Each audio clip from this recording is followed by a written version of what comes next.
નો ઓળો પાડ્યો છે તો જીગાભાઈ, દિલીપભાઈ એ બધા ચણા ખાઈએ છે.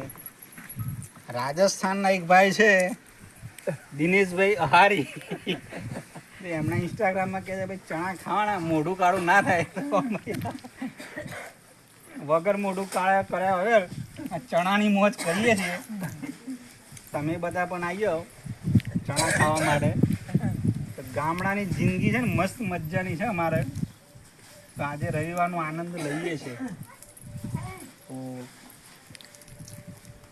તમે બધા પણ ના હોય તો વેચાતા લાવીને ખાજો. જો આ ચણા છે.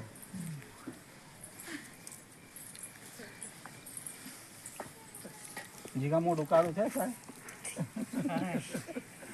દિનેશ વિડીયો